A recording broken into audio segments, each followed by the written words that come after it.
talaga ako nananalig sa Kanya. Hindi ko alam kung ano ang kalagayan namin ngayon. Ang anak ay biyaya, amen? Kaya yung pwede pa manganak ng manganak, amen? Praise God. Oy. Baka mamaya sabihin mo na naman na, ay, ayaw ko mag-alaga ng marami. Praise God. Ito'y pag-aalaga natin, ay pagsasakripisyo natin dahil biyaya talaga ang panganak. Amen? Gusto lang pong ipaminsay sa atin ng Panginoon. Gagawa tayo yung ayon sa kalooban ng Diyos. No?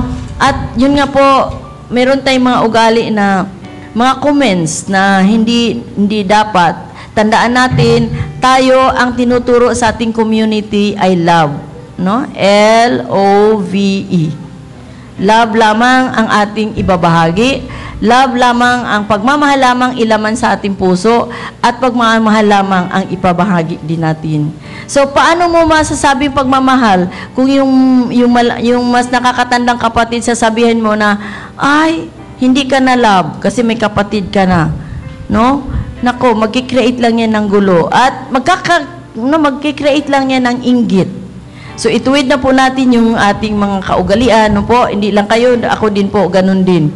Kasi nga sa kapatid ko, 10 kami. Ako po nag-alaga nung 7. No? Kasi, pang 3 ako sa aming mga kapatid. After sa akin, matagal uli ng anak yung mama ko.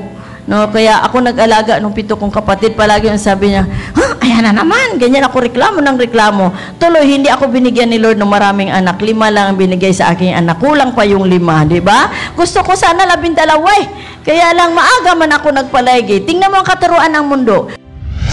Yung huli kong panganak sa aking bunso, bago po ako lumabas ng ospital, ayaw po nila akong palabasin kung hindi po ako magpapalaygit o kaya magpapakabit ng IUD. Noong pong kasalukuyang hindi po kami pinapalabas kasi marami po kaming nanganak,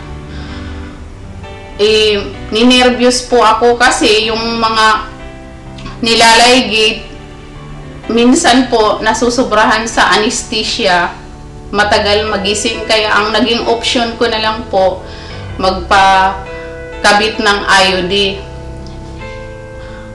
Ang naging epekto po nito sa akin, malaki po ang naging epekto kasi po noong una nahirapan po akong umihi at sumasakit po yung aking tiyan. Tapos po namamanhid po yung aking mga kamay at saka naninigas din po yung aking panga at saka yung aking mga binti. Tapos po kung saan-saan po akong hospital, nagpapa-check up, hindi po nila matrace kung ano talaga yung sakit ko. Ngayon po, noong bumalik po ako sa hospital na nagkabit po sa akin ng IUD, ayaw naman po nila akong tanggalan kasi ang katwiran nila baka raw nangingitlog ka lang, kung ano-ano po ang dinadahilan nila. Nung time po na yun, tamang-tama po, mayroon pong umiikot na mga volunteers po ng Natural Family Planning.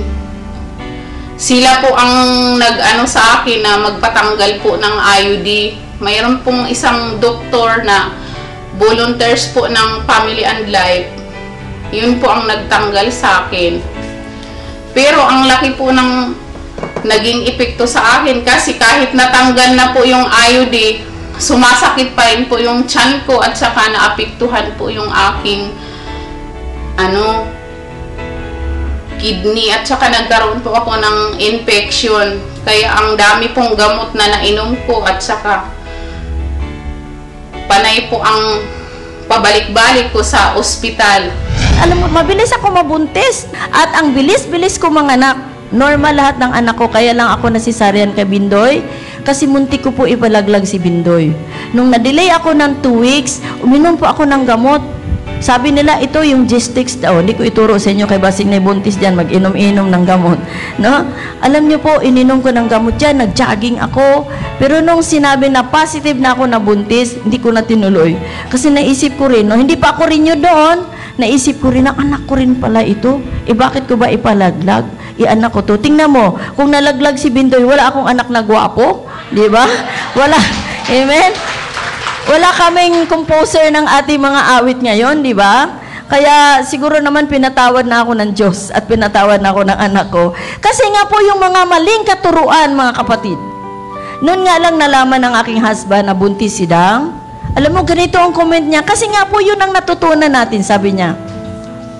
Ano ba yan? Maliit pa ang baby, buntis naman. Mahirap yata mag-alaga. Alam mo, sagot ko talaga, bakit ikaw ba mag-aalaga? Sabi nga niya, oo nga, ano? Oo nga, nag-unga na. Sabi niya, ang hirap-hirap yata ng buhay. Bakit? Ikaw ba magpuprovide ng anak mo? Nandyan si Lord, mayaman sa lahat ng pinakamayaman.